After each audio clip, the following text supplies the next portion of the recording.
Yeah, I'm in there, so when John comes in, I can let you know.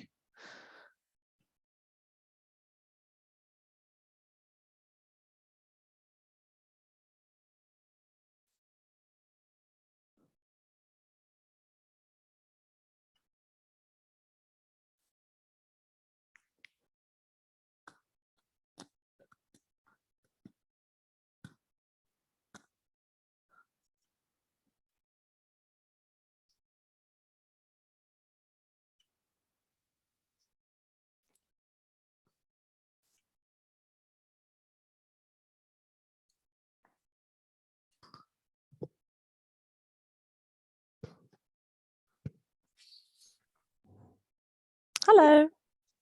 Hey, I'm in. But you're in Lincoln University, not B.linc Innovation. Sorry, what are you saying? You're in B.linc. Oh, sorry, you're in Lincoln University, but Okay, cool. So now you want this as well. Let me see if I can get that. Where would I have saved that? That's all right. I'm not going to be on the screen just now, but if you could send it to me for the event on next week that I'm doing, that would be awesome. And I can hear the echo of me talking on your thing really loud. Well, I have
Good afternoon, John. How are you? Kia ora. I'm well, thank you.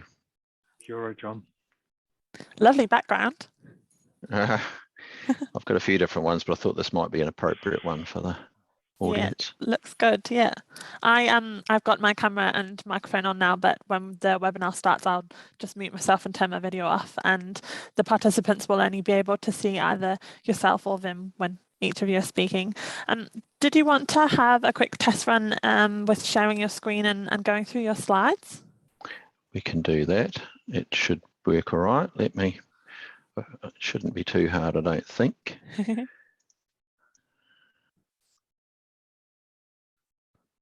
does that look? Very good. That's awesome. Yep. So yeah, I mean, that's then just a question of, let me just find the right panel of going forward and back, isn't it? Just there. Oh, looks great. Okay. Brilliant, thank you. Vim will start, and he has just a couple of slides, just the way that we normally start our vibe sessions, introducing B.linc and all of the technical stuff, but he'll give you a nice introduction. And then we'll hand over to you. But Cool. I'm looking forward to this session. Thank you so much for agreeing to speak. I think it's going to be really interesting. That's all right. It's We sort have, of, I don't think I'll be more than 20 minutes would be my pick, but let's just see how we go. Do we have any sense of how many people are going to join it? yes, we have 81 people registered. Oh, wow. Yeah, good That's crowd. cool. And it's a real mixture, actually, not necessarily like our regular people. Quite a few from the university. I think we've got about 10 or 11 from Lincoln. Then we've got about 5 or 6 from Plant and Food, a couple from Manaki Whenua, a couple from Ag Research, a few from MPI as well. Yeah, and then just a couple of outliers from their own businesses, and yeah, a couple of people who do come frequently, but yeah, a couple of newbies as well. So it'll be interesting to see how many of them take part in the Q&A. But I'm sure everyone will be nice and friendly. So does that come through just the Q&A thing? There'll be questions. So Yes. And what do we do? Do we just scan through and decide to answer them all, or just which ones to answer? Depends. You might get none. We might get none.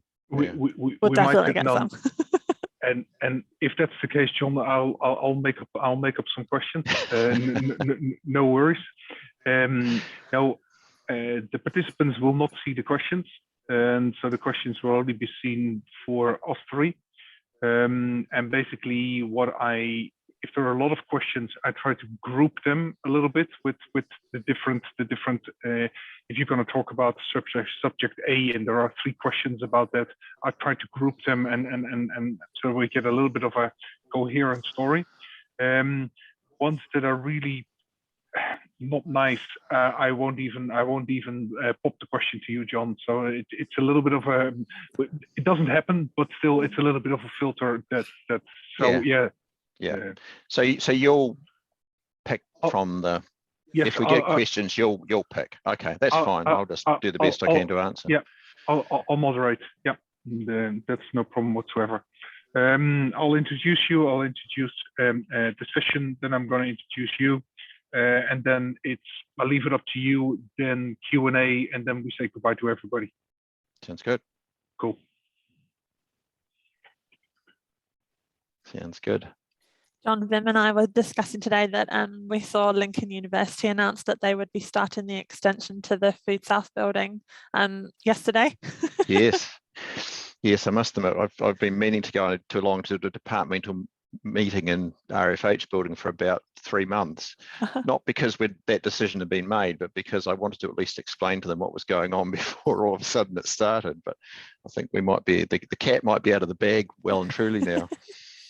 It's pretty exciting. Is it? Yes, it is. I'm sorry, I'm not up with all of the news. What is actually going in there? Is it just literally an extension of the current space, or have you got new plans for what is the space is being used for? You might have to wait until I talk. Oh, and then okay. You'll find out. No, it's actually two new process rooms. So they're not and it's not a massive extension, but it adds some space to to add some services, mainly around low care stuff, because we're sort of working a bit more with waste streams these days, and you can't bring, you know, unknown micro materials into a food safe building. So we've just got to find a way to stage them in. So that's the idea with the extension. So exciting, yeah. It's taken probably 12 months or more to reach the point where we've got it all lined up and ready to go. It's an exciting joint venture with Lincoln too. So yeah. Oh yeah, it's exciting to see. I hope that the building of it actually goes much faster than I'm currently building a house, and so is Vim, actually, separate houses. But it's taken over 18 months for my house to be built anyway. So hopefully this one just shoots up. Hopefully it'll be quicker than that. I mean, part of the reason why the people who were interested was it's kind of like a poly panel building, like very similar to the building behind, and all that panel is in New Zealand. So I'm hoping that no delays. That reality might lead to us making slightly faster progress, because 18 months seems a little bit grim. Yes. Well, I think that a lot of my struggles is the waiting for council consent, and then when we experience like a delay because there's a shortage of the building materials, and then we have to go back through council again to get the approval for using the different material. But like, you're at the back of the queue every time, and that queue is just massive. So yeah, it's been rather frustrating. Well, maybe we might be being over ambitious to being in it in the middle of the year. Oh, the middle of the year, that would be fast. I'm keeping my fingers crossed for you though. Yeah, well, I'll do that. We'll all do that, shall we? Cool. See, we've breezed through the 10 minutes. We've got just 3 minutes until I'll make the event live. But any issues, you can send like there's a chat function that you can send to us if you don't want to speak. Or yeah, I've got my phone if you wanted to just turn off your camera and microphone, and you can give me a call, but there'll be no issues. It'll be fine. Fingers crossed. Yes. Thanks, Katie. I appreciate the help. Oh, that's all right. Do you know, I think that sometimes I get a little wee bit complacent now because we've done so many of these virtually.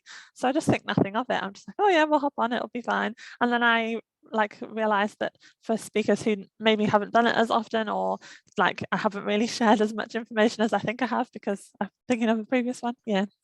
Anyway, I can't stop talking. I've spoken to plenty, but I've not really done many video type, not this type of forum. So it's not so much the presentation, it's just that technology can always get in the way of a good story. I know, yeah, it's always the one thing, isn't it? Mm. Well, I think hopefully it will be such a good experience for you today that moving forward, you'll just ask for all of your speaking engagements to be virtual. Maybe. It seems to be the world we live in. Yeah, unfortunately. We made the call to make all of our events virtual until the end of March, and then we were going to assess it and see if from April onwards we're still just doing them virtually. And I have to be honest, in terms of like the logistics for organizing them, virtual is definitely easier. But there's just something nice about being able to network in person, isn't there? I think so. Yeah, I think so. I think there's a happy medium here. I don't know that it's all virtual, that's for sure. Yeah. Well, a lot of our innovation series events, we have been doing like a hybrid, so it's a mixture of both. But the Vibe ones, I like to just have them very informal. But obviously, we can't draw as big a crowd doing it virtually as doing it in person as we can doing it virtually. Gosh, I'm such a chatterbox. Another 2 minutes is gone. So I'm going to turn off my microphone and video. And Vim, do you want to just press the start button, or do you want me to do that in 1 minute? You can press the start button, that's fine. Lovely. Well, nice to chat, and thanks again, John. We'll be in touch afterwards. Okay. Thanks, Katie.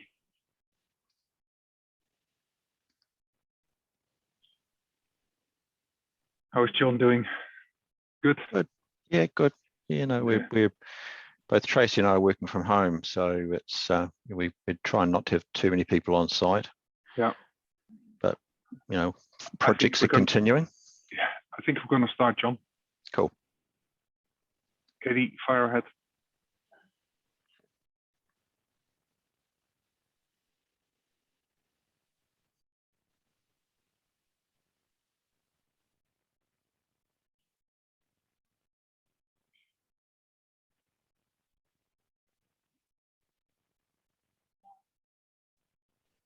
Ladies and gentlemen, welcome to the VIBE series, and I see our guests coming in the door, the virtual door.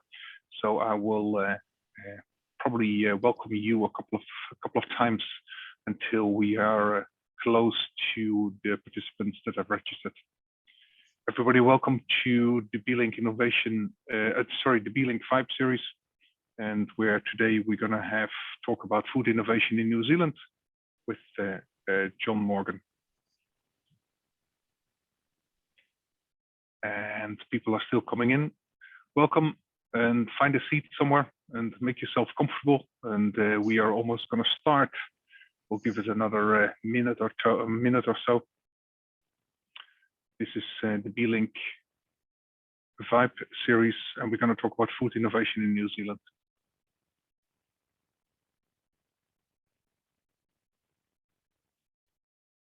Yay, and we're getting there. More and more people coming in, and hope you guys have a cup of coffee or a cup of tea close by.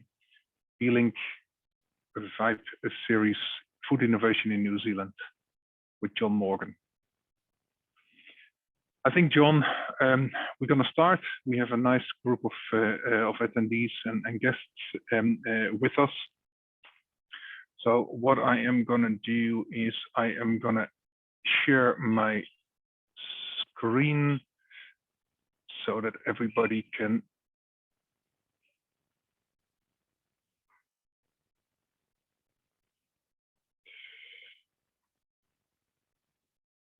welcome everybody. My name is Wim de Koning, and on behalf of the B.linc team and Lincoln University, welcome to this VIBE event.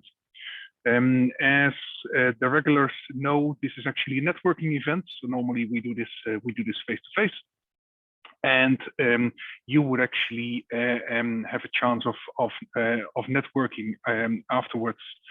This is in a virtual environment, sometimes not possible, but we are going to try to do a Q&A, and hopefully myself and John will make it fun so that you do get that feeling of interaction. So today, food innovation in New Zealand with our guest speaker John Morgan from Food South. For the people that don't know B.linc Innovation, B.linc Innovation is a business unit of Lincoln University, and we're also based on the campus of Lincoln University. We do three things. We connect, collaborate, and innovate. So what our thoughts are actually, we bring people together, and if we bring people together, hopefully there is some sort of a connection.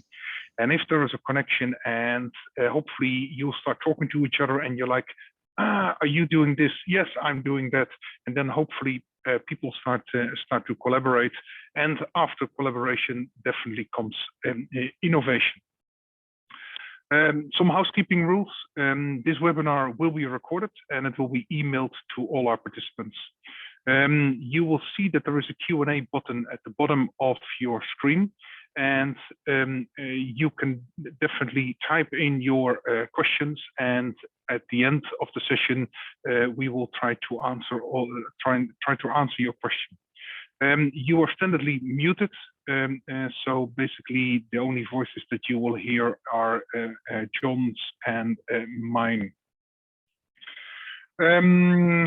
We are a social beast at B.linc Innovation, and so if you want to connect with us, please use our social media channels, LinkedIn, Facebook. Feel free to get in contact with us.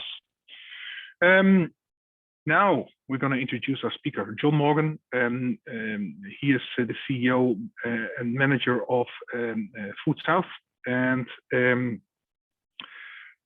John and Food South is part of the New Zealand Food Innovation Network. John is an alumni of Lincoln University, has worked in the industry for many years, looking at business development and management within the food industry. Food South is a pilot facility based on the Lincoln University campus, and I will not tell you what the facility can actually do, because John will probably do that for us. So what I will do now, without any further ado, I will stop sharing my screen and give the floor to John. John, it's all yours. Thanks very much, Wim. Let me just get through the screen sharing challenge first. Hopefully that's all working successfully now. Thanks, Wim, and yeah, appreciate the opportunity to chat about food innovation and the Food Innovation Network. So,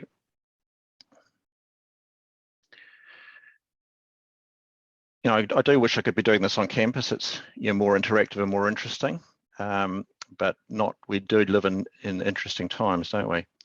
Look, I've put together a bit of an agenda to try and make this interesting for everyone, and hopefully there'll be some questions at the end. And I want to sort of put some context in place and first to just explain what the whole Food Innovation Network is all about and why it exists. I want to talk a bit about the hub facilities that do exist, and then focus on Food South. And then probably, you know, a very interesting aspect of it is just who uses it and why. And then, you know, depending on how fast I talk, this might be 15 minutes or it might be 20 minutes. The other thing I wanted to just sort of outline my credentials about being involved with this initiative. I first got involved in 2010, where I got asked by Canterbury Development Corporation to sort of write a business case for the Southern Hub.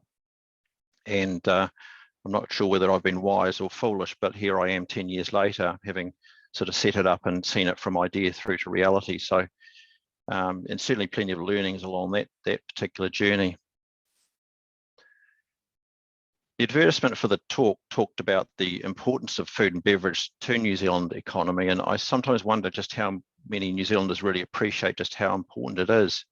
So I did sort of look up some numbers before I came to this conversation.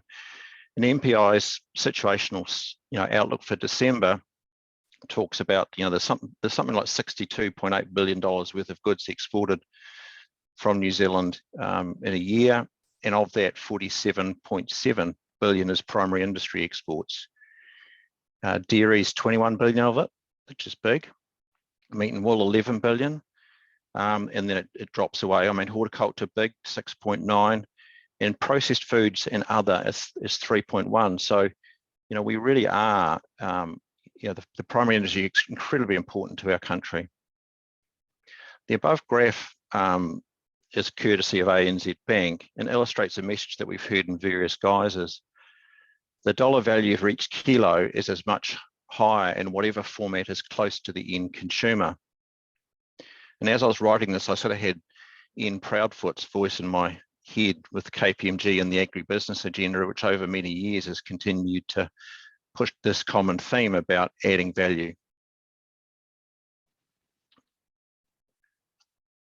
I didn't try and unpack that whole sort of $47 billion number, but I did look at dairy exports, and I think it does illustrate an important point.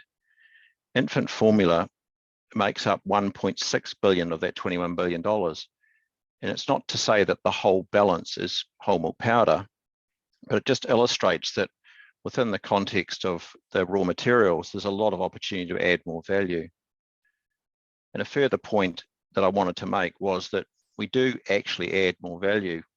You know, a colleague of mine, Andrew McCullum from MB, talks about fanning the ember, if you like, of adding value to get it to burst into flame, rather than we're completely starting it from scratch. And I think that's very true.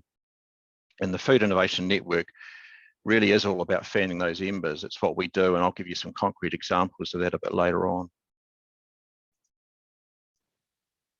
I also wanted to give a wee bit of a definition about the Food Innovation Network itself and the initiative. It came out of various sort of investigations and task forces in, you know, the mid-2000s, and they really determined that the New Zealand food industry could do with some help to reduce the barriers to growing in the value-added space. And New Zealand Food Innovation Network was seeded with $24 million in 2010, and our first facilities opened for business in 2011. So we've been around for more than 10 years now. I'll talk a bit more about how we fit into the industry, but this is about vision and mission. We're about added value foods, we're about processed foods and innovation from concept through to commercialization. And how we do this is through knowledge and help, really in two parts. There's infrastructure, that test, scale up and commercial validation, but also facilitation, which is linkages to the many other providers that occupy or are busy in this space. I also wanted to just define innovation a little bit, because this is the very practical way that we look at it. You know, it's a widely used word. And really this is, for us, it's about new, in many cases may not be novel. And many food products, you know, copy proven market formulas and use proven technologies. You know, for example, an on-trend product formulated to have New Zealand provenance might be all that's needed to attain success in market. In our world, we're practical. Our clients look for near-term results, and we work in the regulatory here and now.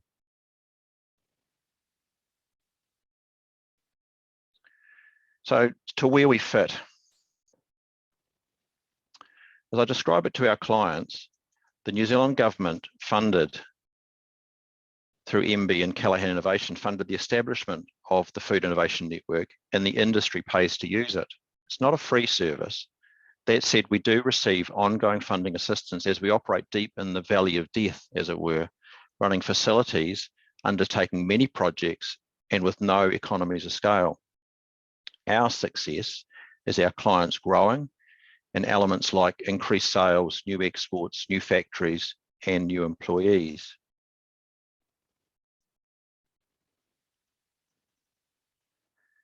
The slide reminds me about when I got involved with this initiative more than 10 years ago. A common thing gleaned from talking with the industry people was the fragmentation and complexity of the food innovation ecosystem, and it kind of shows a bit on this slide. So as I said, we sit under Callaghan Innovation, part government funded, part fee for service funded, a not-for-profit food innovation to commercialisation service. We work in close collaboration with government agencies and regional councils.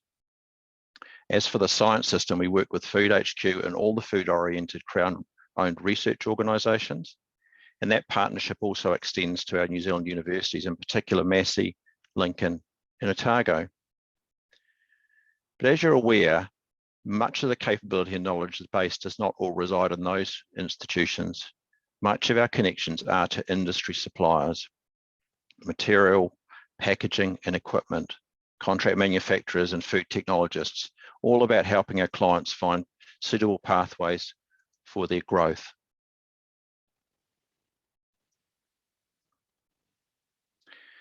So what did the government build when it invested in NZFID? There are 5 hub locations as illustrated.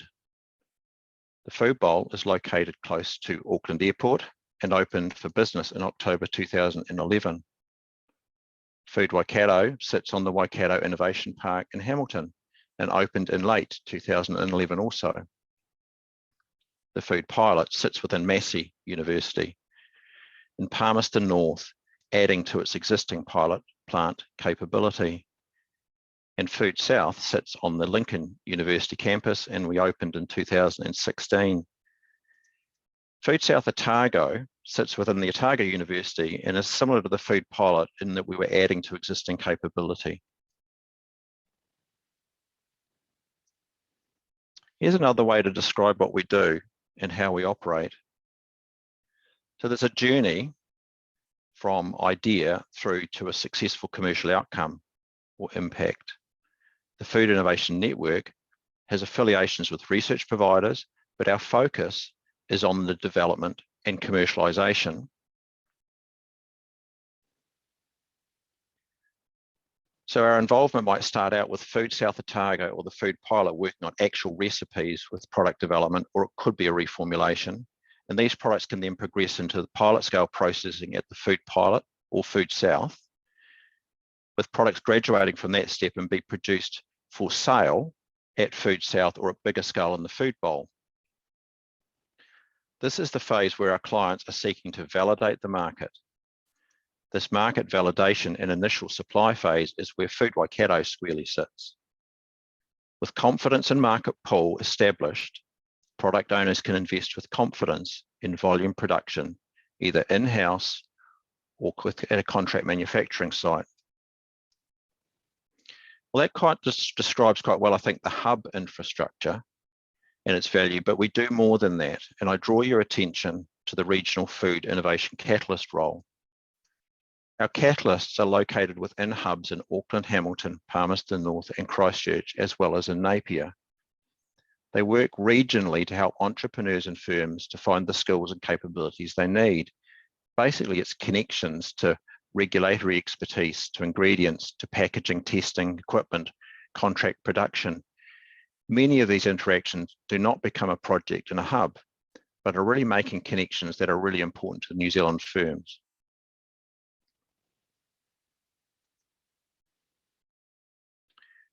So firstly, the Food Bowl. It's based in Auckland, as I mentioned, near the airport, and it's 100% owned by Callaghan Innovation, so by the Crown through that means. It provides small-scale production space across a wide range of equipment. You'll notice the breadth of that production. In any given month, there might be somewhere between 10 and 15 clients undertaking production at the Food Bowl. It's a busy place, and they recently extended hours of operation to enable more projects to be undertaken.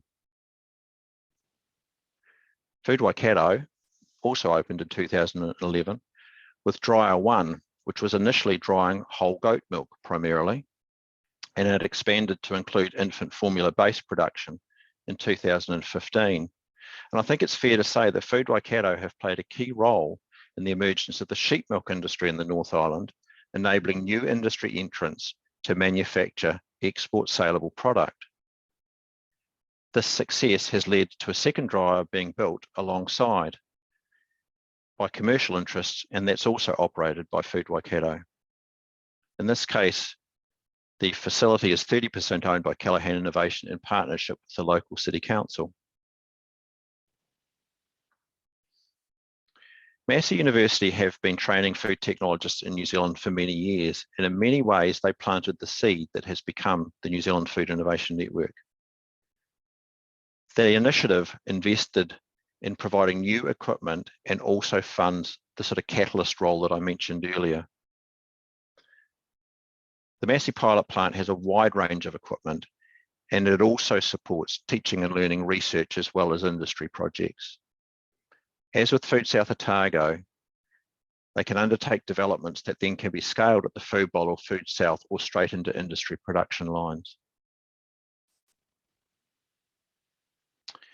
And to Food South, again 100% owned by Callaghan Innovation, and we opened for business in 2016. And we focus on scale up, but with some small scale production, mainly in the plant-based foods area. In order to broaden the South Island offering, we formed a partnership with Otago University, building on their existing product development capability, and that expanded their offering we call Food South Otago, and services sort of 8 to 12 new clients each year. So it gives you some idea of the sort of help that we provide to industry.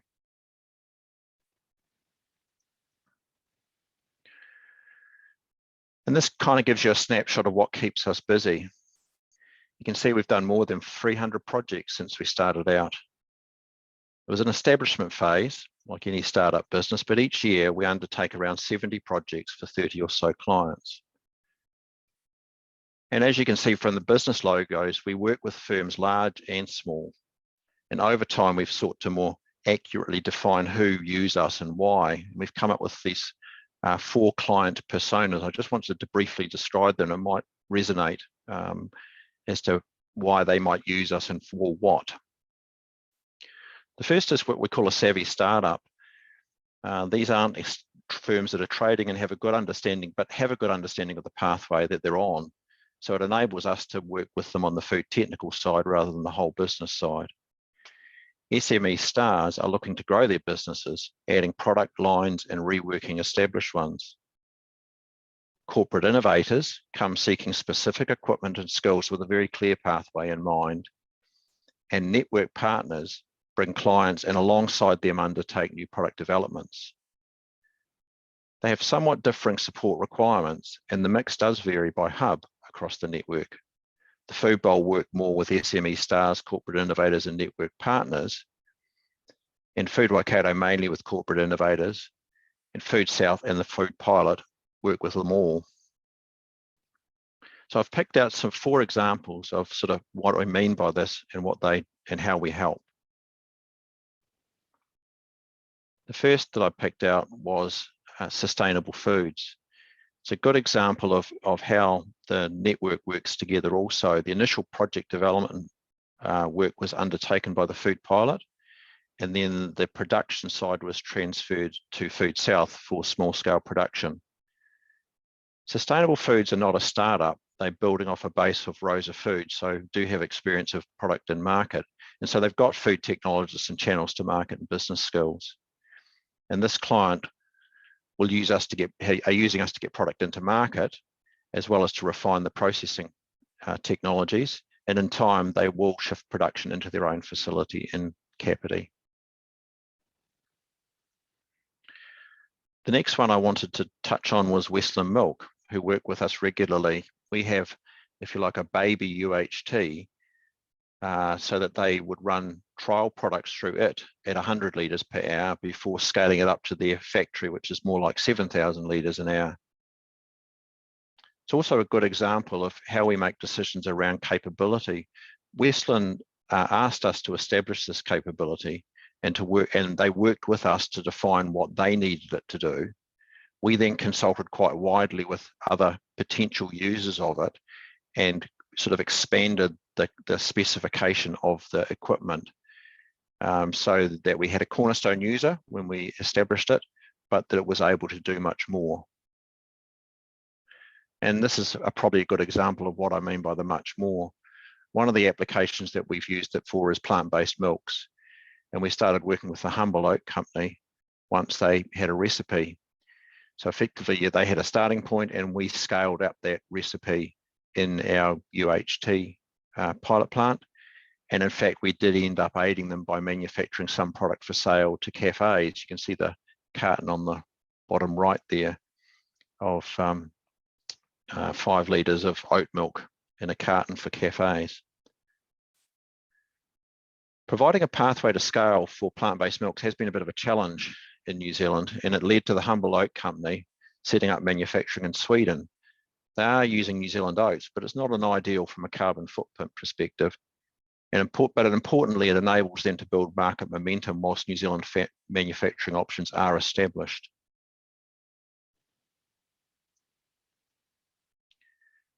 Leaf Foods are a B.linc client also, and have been working with Food South for some time.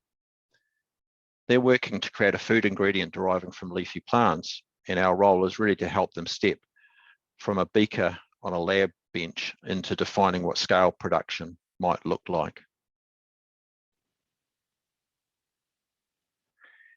And finally, I just wanted to talk about, what we might be doing in the future, a little bit more than might. And we do need to keep evolving our service offering. Food innovation is not a static thing, and we need to keep adding, and deleting services responding to what our clients are needing from us. Those who visit the university campus will see pretty soon there's 2 new services, one of which is being commissioned at the moment, and I've just seen some powder pictures. We've added some drying capability. We've done quite a lot with clients and all sorts of programs around pulling plants apart and waste streams apart. But then our only way of really storing or stabilizing them has been as a beverage. So our new capability will enable us to create powders or ingredients which can be further used. And the second one, which is really starting shortly, is we're adding some more space. In what we're calling it as low care space, and that's partially what I was talking about when we're dealing with the co-product or the waste streams, is really looking for new ingredients or opportunities or value in those. And we've got a food safe premise. Those raw materials need to be processed into a state where they can be taken into a food safe space, and we're excited about those. So those things are going to be really interesting. Will keep us really busy. Between our backlog and these new services, we will be pretty busy during 2022. So circling back to sort of where we started, I hope this has given you some insight as to what we do and the wider Food Innovation Network and what it does. On the next slide that I'll show you, I have put myself and Tracy Sheehy's email addresses. So if you've got any questions or you think we can help, do reach out to us, and we'll be happy to take any questions that you might have. Thanks to Wim and the team for giving us the opportunity to chat. Thanks very much. Thank you very much, John. That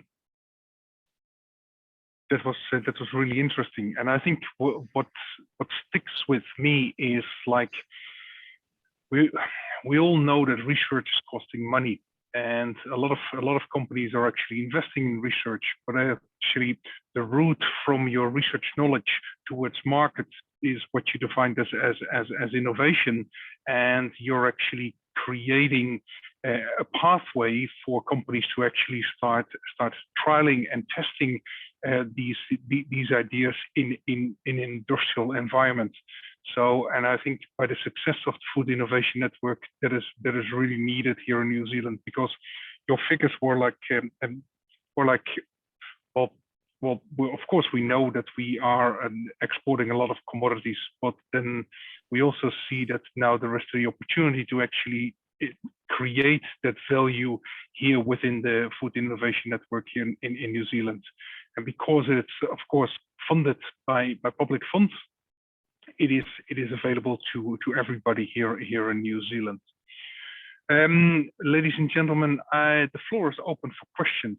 So the reason why I was babbling away a little bit was to give you time to put in the questions into the Q&A box and the bottom of your screen.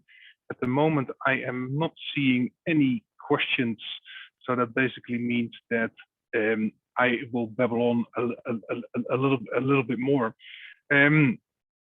John, how large, like, if I am a small startup in a food business and I need to create, I don't know, a bar, an energy bar, or an energy drink type of thing, how large should my batch be, or can it be really small? Oh, it can be really small. I mean, if you look at that sort of journey, I have an idea, I want to make a product, we generally would start off with a conversation, in part just helping you figure out all the different things that you've got to tick off. But a starting project might go to Food South Otago or with a food pilot, and it's bench scale. It's kitchen level. So you're just figuring out, what your ingredients are, how to formulate them. So you're still a fair way away from what the industrial process looks like, but that's the starting point. The starting point that we like is you have a pretty good sense of who you're going to sell it to, and what you need it to look like, and then we've got a pretty clear framework upon which to help you with your product development. Hey John, packaging is important as well, right? For any product. Does the Food Innovation Network support in packaging as well? That's a huge industry in and of itself. I mean, clearly all the hubs need to package the materials that get processed. But that gets into a big old world of not just the packaging, its functionality, its cost, its format, the writing and the labeling that ends up on it. We've got a fairly comprehensive packaging industry in New Zealand, and a lot of what we do is work with them. A lot of the packaging that we've got is, by its nature, you can't do everything, so it tends to be a bit more generic, but certainly packaging and actually increasingly sustainability around things like packaging and processing is becoming really important. I have a question online from Kelvin, basically asking, well, you told us that you were using government funding to basically start up the Food Innovation Network in New Zealand. Would this have been possible without government funding, John? No, it's kind of fairly deliberately sitting in that space where no one's really making money. You're providing a service that's very hard operate as a commercial service. And I recall when I first got involved, there'd been some study work done by the Ministry of Economic Development at the time around how these sorts of bits of pilot plant infrastructure were provided around the world, and they either sat inside large corporates, or they sat inside research institutes, or they were central government funding for them. They don't make money. I mean, having run the P&L of a hub for long enough, it's, you know, you couldn't charge all that you might need to break even, and if they did, it would be a commercial venture. So we really try not to end up in the commercial venture space. We really are trying to fill gaps. That's quite deliberate. Thank you very much. I have a question here. If you would also work with non-processed foods, so fruit and vegetables. I think we're sitting in that processed food space. You know, fresh to market is and you know, we do work with some industries more than others. I mean, you know, things like the bakery industry are quite self-sufficient because they can go from small to large quite fluidly themselves.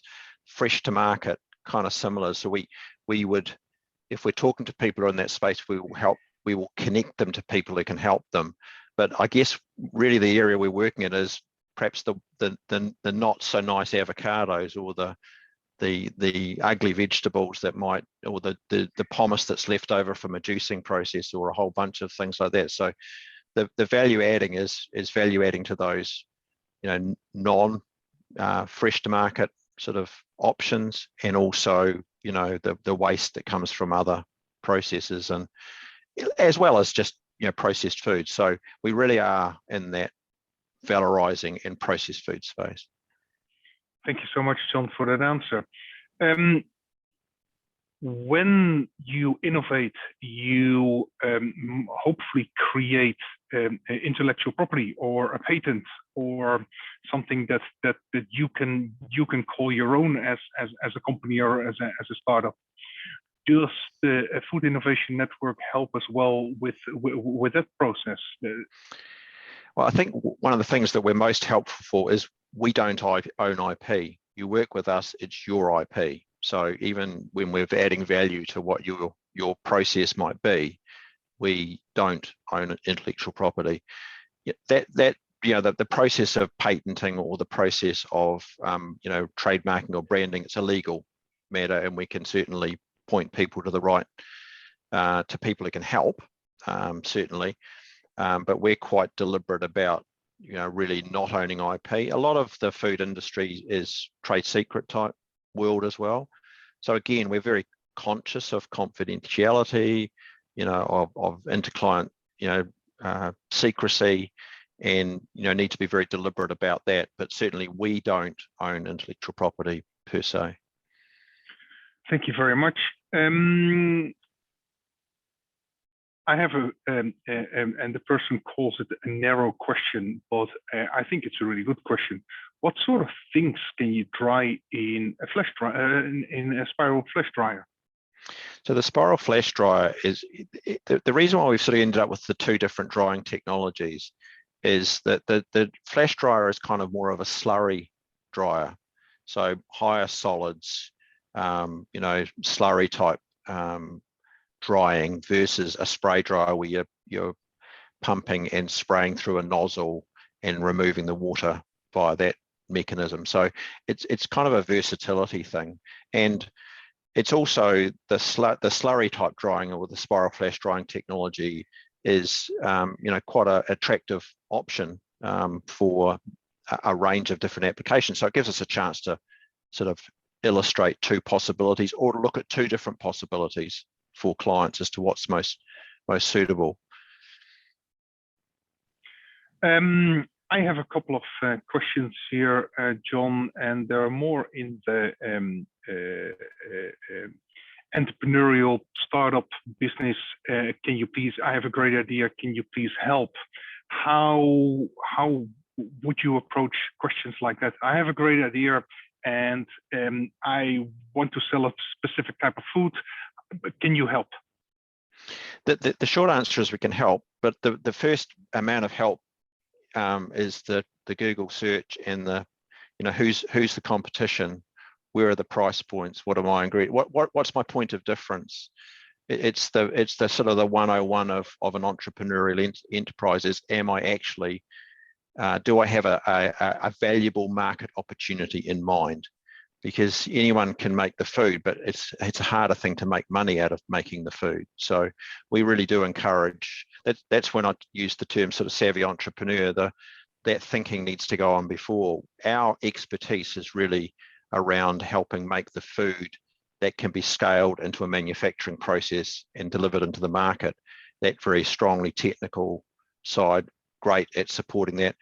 Because we've been in the industry, we can help advise a bit around the idea itself, but we're really looking for fairly robust product concepts that we can help you with the technical side of it, and that the pathway for your channels to market, your competition, all that sort of stuff, your price points, because it gives us a really good framework upon which to do a good product development and scale up job for you. So we do talk to a lot to entrepreneurs. We do help them, give them checklists, give them places to go and talk to and get information from. But we don't pretend to be the expert judges on all ideas, but we are best at the technical development activity. Oh, fantastic. So you really focus on the innovation part and not so much on the research and development part. So people really need to figure out where their added value, where the potential market is, how that potential product could look like, perhaps even on a kitchen bench type, before before you can actually start to help them. Yeah, I mean, the way we sort of describe it is a lot of times, clients, we're the food technical specialist that might work alongside, say, an economic development agency in a region, where the firm is in the region, they're trying to build a business, they have a product idea. We really help with that product idea. You've still got to have a really good sense of the economic opportunity you're trying to fill. We can't magic that up, and nor are we a great data set for it. I mean, NZTE know a lot about lots of markets. There's a lot of market research you can do online, and the most successful products have done the best job of that. I have another question, and I'm going to read it up, and then great to see this and the importance against the industry transformation. How well do you think New Zealand are handling the long wait times, the gap between pilot and scale-up infrastructure, the gap for plant-based analogs, facility wants versus innovator needs, funding and investment, and clashes over IP ownership? George, a really good question. There's a lot on that question. How do I think New Zealand's doing it? I think I'd give us a could do better mark. There's a lot more we could do. It's hard to get. You might have a good concept that seems to be viable. The market opportunity seems to be there, and then there's a manufacturing capability gap in the country. For example, plant-based food ingredients, plant-based beverages, meat analogs. We just really at the moment are struggling to have those next stage options. We do, we can do that development work, and the ideal for the Food Innovation Network is as a contract manufacturer around for that next part of the journey, but there's a few gaps there, and we are working with people to try and help fill those gaps. The plant-based beverage one, really keen to see a factory gets built in this country. Food ingredients, plant-based ingredients one, I think there's quite a lot more we need to do there to get, because ultimately the market will decide, but if you've got no ability to supply a reasonable quantity of product at a reasonable price to prove that you've got a value proposition, it's hard. It's hard to go from a bench scale or a pilot scale and say, I've got a good business opportunity here. There's a lot of capital risk. There's a lot of the long way twixt cup and lip still, as it were. So there's a lot more in that question than I've probably really dealt with, but it's a good question. Hey, John, if I would be a venture capitalist, and I'm not, but I would make sure that I set up my tent or my shop next to yours, because there must be a bunch of great companies going through the Food Innovation Network that are that have a good proposition, that did their research, that already now have a pilot product available, and that just need to have some capital for startup. How is that connection being made between? It's an interesting one. Our clients, we're very focused on our clients. If our clients have need of funding, they will often have quite a lot of work going on in that space. We don't go out sort of looking for funding sources for our clients. It's not our area of expertise, to be brutally honest. You know, and we're not really an innovation pipeline for a venture capital firm in that sense, because, you know, if our client is an individual entrepreneur, like one of those savvy, you know, startups that I was talking about, then there's a lot of things they need to get sorted out that start to build a business case of an investment ready proposition. And the food product or the technical product is just part of that proposition. So we can certainly help them get momentum around the product itself. But it's kind of up to them. Now, it's not up to them. We'll help with introductions, but you know, ultimately the strength of the business case is pretty key to raising, you know, any form of money. And we can help with the technical side, and we can help with some of the channels, and certainly knowledgeable connections to people in the industry. But you know, I wouldn't say funding those propositions is our expertise. John, I think we're coming to the end of this of your presentation. Thank you so much, and I really think that you showed us that New Zealand definitely has a food innovation network. Definitely has the opportunity for people with different backgrounds to make that connection between the idea and the research, and actually bring a product to market, or at least in pilot and semi-commercial scale. Thank you so much for your time, John. And what I'll do is I'll share my screen and let people know of the next events that B.linc Innovation will organize. But I'll say thank you again, Jordan, for your presentation. No problem. Thanks very much for the chance. So that was John, ladies and gentlemen, Food Innovation Network, but there is more on the horizon from B.linc. We're going to talk about aquaculture and the way forward. And I do apologize for my spelling mistake here. Just blame me being Dutch. But that will be really interesting, where we're actually going to look at land-based aquaculture. So not doing this, well, of course we're going to do it in water, but doing it on land rather than in the sea. And then in March, we have another VIBE event. So it's very much this format again. And we're going to look at the unlocking of the potential of Maori land. And we have a wonderful guest speaker from Maneka Whenua there. Thank you so much for being with us. We really appreciated your company. And hopefully we'll see each other soon, either online or in person. Thank you so much.